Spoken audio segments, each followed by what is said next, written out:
النهارده هنتكلم عن موضوع الثقة بالنفس وان انت تبني فعلا شخصية قوية من جوه ومن بره. الموضوع ده كان محل اهتمامي لفترة طويلة جدا. وفي فيديوهات كتير قوي عن الموضوع ده. فانا سمعت تقريبا كل الفيديوهات وقريت الكتب وجربت على مدار سنين حاجات كتيرة، فانا هقولك الحاجات العملية فعلا اللي لو استخدمتيها فعلا هتزود من ثقتك بنفسك وتبني شخصية قوية جوه وبره. اول حاجة، اعرفي نفسك، اعرفي انت مين. الورقة والقلم اقعدي قولي انا في 1 2 3 4 ظاهريا وباطنيا، ودي الحاجات اللي عندي. في اسئلة ممكن اكتبها لكم او سيبها لكم في الديسكريبشن تحت، ممكن تسأليها لنفسك تساعدك ان انت تعرفي انت مين.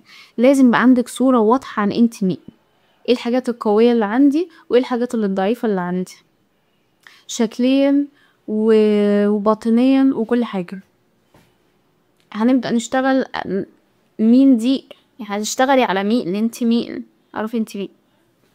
لما تعرفي انت مين هنشتغل بقى على حتة مهمة، الشكل. مهم جدا تبقي احسن شكل من نفسك. بصي، احنا مش في الجنة ومش الناس مش هتشوفك بالباطن بتاعك. مهما كنتي مميزة باطنيا بس مش ظاهر عليكي محدش ياخد باله غير ناس قليلة. وخسارة في قواعد معينة في الحياة، الناس بتنحاز لناس معينة، في حاجات بتاخد نقط عن غيرها. احنا هنقعد نتذمر ونقول الحياة دي ماشية كده ازاي؟ ليه كده؟ اكيد مش هنتذمر ونعيش دور الضحية. هنبدأ ناخد خطوات عشان نلعب لعبتهم هما بس بطريقتنا احنا بذكاء. يعني انا مش هاخد قيمتي من شكلي ومن مكانتي ولا من فلوسي ولا الحاجات بتاعتهم دي حاسة ان احنا مغرورين اللي هما وهلان. بس يعني مش هلعب اللعبة دي، مش هاخد قيمتي من اي حاجة من الحاجات دي. انا عارفة ان قيمتي من جوه، ولكن وريني ايه النقط اللي عندي اللي ممكن استغلها، اللي هي بمعنى اصح النعم اللي عندي اللي ممكن استثمر فيها شكرا لربنا، لان احنا بنشكر بالفعل مش بالقول بس. فتبقي احسن نسخة من شكلك. يعني ليه الناس بتعامل الناس اللي شكلها احلى بطريقة احسن؟ في حاجة نفسية وباطنية تجاه ده. يعني لما حد يكون شكله مهندم يبقى ده شخص بيهتم بنفسه ومستثمر في نفسه، فواضح ان هو نفسه مهم لدرجة ان هو حط فيها مجهود، فانا ههتم بيه زي ما هو مهتم بنفسه. الجمال برضو اللي هي معايير الجمال. ليه مثلا البشرة المتوهجة من معايير الجمال؟ يعني هي بتدل على حاجة من جوه، فهي برضو يعني مش حاجات بلا منطق. يعني الحاجات دي مش هي موجودة كده وخلاص، اكيد في سبب وراه.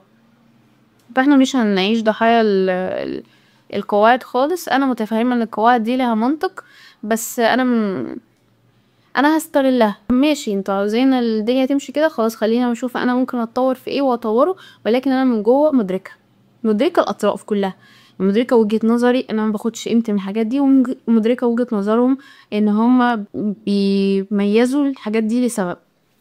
فانتي لما تهتمي بنفسك، اول حاجة اهم حاجة تاكلي اكل نضيف ونامي كويس.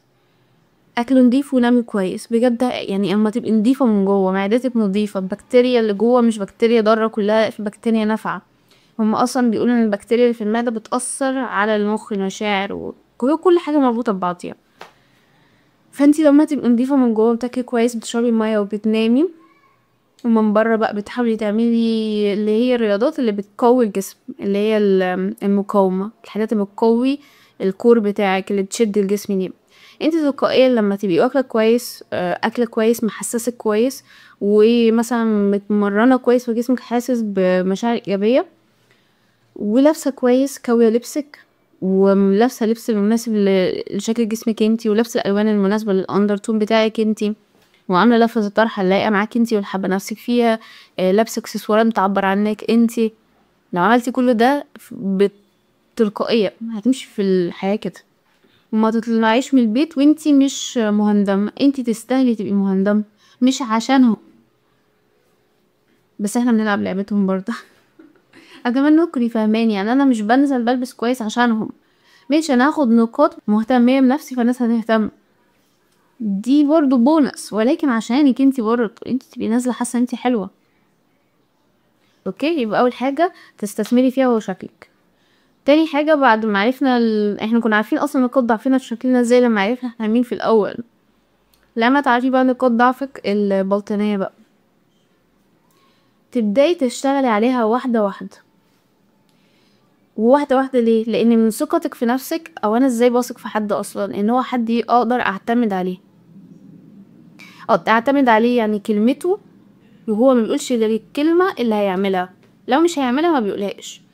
فانت لما تقعدي مع نقاط ضعفك وتقولي لا انا هغير كله ده دلوقتي، لا دلوقتي ده انت كده هتزيد الطينه بله، لان انت هتحطي بقى حاجات كبيره فمش هتعرفي تلتزمي بيها، فثقتك في وعودك لنفسك هتقل، فثقتك في نفسك هتقل. ابداي واحده واحده.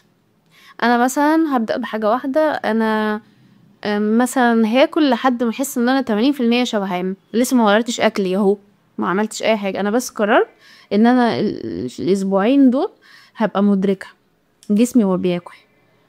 لما يجي 80% ابقى واعيه وانا باكل كده، انا هوقف.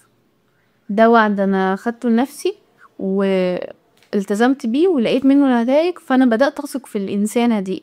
ده بدات تقول كلام وتلتزم بيه فعلا، شكلها عندها حاجه كده، فابدا اثق فيها واحده واحده. رابع حاجه بقى، العيوب اللي احنا منعرفش نغيرها. تخيلي ان القوه ومن الثقه ان انتي تظهري ضعفك وتتقبلي ضعفك. يعني الحاجات الضعيفة منك ما تحاوليش بالعافية تقولي ان هي مش ضعيفة، لا هي ضعيفة ولا كده. يعني مثلا الصوت، لو انت صوتك واطي مثلا، طبيعتك كده، هي نبرة صوتك كده. هل هتحاولي بالعافية عشان هما بيقولوا ان الثقة في النفس الصوت العالي الواضح؟ وضحي كلامك ماشي، لكن تحلي صوتك بالعافية عشان لا، وانا صوتي نبرته كده ودي والله انت عاوز تتعامل معايا اسمعني اسمع الصوت ده، اسمعه، مش عالي صوتي، انت حاول انتبه اكتر. حاجه في شكلي مش عاجباكي، هروح بالعافيه اغيرها؟ لا، احنا بنلعب في المتاح. الحاجات اللي بره المتاح دي قبليها. ايوه هي انا كده ودي مميزه فيا، انه عجباني كده، مش عاجباك خلاص. فنيجي بقى على خامس نقطه، ما تاخديش اي حاجه بشكل شخصي. الناس بتكون الحاجات او رؤيتهم ليكي في معظم الاحيان انعكاس ليهم، انت لازم تبقي مدركه تبصي للصوره من بره، تاخدي كده خطوة لورا وتبصي كطرف تالت على الوضع ده. طرف تاني، لا تالت بقى عشان هما شخصين وانتي التالت، وتالت محايد. يعني انا شخص تالت محايد، هو ده عنده مشاكل كذا كذا بيسقطها عليا. هو مثلا جاي متضايق فراح على مثلا كده، هل انا هاخد في دي بشكل شخصي؟ لا. وما انت ما هزيتش حاجة جوايا اصلا. طبعا ده لا يتنافى مع وضع الحدود اللي احنا هنقولها بعدين، بس قصدي من جوه هز ولا لا. حد مثلا رمى كلمة كده، قال مثلا حاجة كده، مستنيني اتفاعل معاها، مش هتفاعل. دي حاجة مش شخصية اصلا. هو انت اي حاجة هتقولها كده اخدها اديها اهتمام؟ يعني الانتباه والاهتمام ده طاقة واهتمام، ويعني حاجة كبيرة. مش اي حاجة ومش اي حد ياخد انتباهك وطاقتك، ودي حاجة محتاجة تتدرب عليها بقوة، لان دي حاجة مهمة جدا في المجتمع بتاعنا ده الفترة دي، والسوشيال ميديا. آه، حاجات كتير قوي ما ينفعش ابدا. لازم تعرفي تسحبي انتباهك واهتمامك من الحاجات، وما تاخديش الحاجات بشكل شخصي. يعني في اصلا حاجات ما بتبقاش ليها علاقه بيكي اساسا. مشاكل مثلا على الانترنت، اتنين بيتخانقوا، انتي بقى خدتي صف حد وخدتي الموضوع بشكل شخصي واسقطتيه مثلا على تروما كانت موجوده عندك. لا، لا، اتدربي على ده. وعشان تتدربي على ده لازم يبقى عندك وعي اكبر، توسعي من وعيك، تاخدي لحظة كده قبل ما تتفاعلي. ليه الناس اللي واثقين من نفسهم حركتهم بطيئة وتقيلة كده وما بيتكلموش على طول ومش بسرعة وبياخدوا وقتهم؟ ناخد لحظة لورا، اتفاعل ازاي مع الموضوع ده؟ هل يستاهل تفاعل؟ طب ايه التفاعل الصحيح؟ خطوة لورا دايما، متاخديش اي حاجة بشكل شخصي. بعده لازم لازم لازم لازم تاني تبني علاقة مع ربنا. لازم، مفيهاش اصلا كلام. بجد يعني بجد لو بصيتي للإنسان هو ازاي إنسان ضعيف، أنا المفروض كنت قلتها أول حاجة أصلا. الإنسان ضعيف قوي وقوي قوي في نفس الوقت، بس ضعيف. والحياة غير متوقعة، ما ينفعش أبدا، مش هتقدري تتحكمي في الحياة، لازم تسلمي، وكل حاجة ممكن تغير كده. وكل حاجة ممكن تتغير كده في الإيجابي والسلبي. يعني احنا بحس ان احنا بنستسهل الحاجات الوحشة بس بنستصعب الحاجات الكويسة. يعني برضو ممكن الحياة تتغير كده للأحسن بس ممكن تتغير كده للأوحش وفي وقت بسيط. لو انتي ما عندكيش حد أكبر تسندي عليه، هتروحي فين ولا هتيجي منين بجد؟ تقربي من ربنا ان انتي تنضفي قلبك من جوه، عشان كل ما نضفتي قلبك كل ما مع وصولك لربنا يبقى اسهل، كل ما هتستشعريه في كل حاجه حواليكي، كل ما هتشوفيه في كل حاجه. تنضفي قلبك ان انتي ما تستغفري من الذنوب. لو عندك، اكيد كلنا عندنا ذنوب، يعني استغفري للذنوب، استغفري من ظلمك لنفسك ومن الناس اللي حواليكي. امتني، ابداي بصي على الحاجات الكويسه اللي حواليكي وامتني، ركزي فيها عشان تعودي مخك على الاقل يلقط الحاجات الكويسه ويركز عليها. اعملي خير، اعملي خير كتير عشان انتي تبقى مطمنة. انا عطيت كتير، فحتى لو في حاجة وحشة انا مدركة ومتأكدة ان هي خير بشكل او باخر، مش عشان ربنا مستني مني الخير بس عشان صدق النوايا. يعني هو انا فعلا يا رب عاوزة اكون شخص كويس، فانا بحاول اديك على قد ما اقدر. تسبيح، التسبيح، التسبيح طول الوقت وانتي في الطريق. بصي للطبيعة وقولي سبحان الله. يعني تسبحي اي وقت تحسي ان قلبك فيه حاجة تقيلة، فيه سمعتي خبر مش كويس، قولي لا حول ولا قوة الا بالله، لا اله الا الله. الحاجات دي بجد بجد بتريح القلب.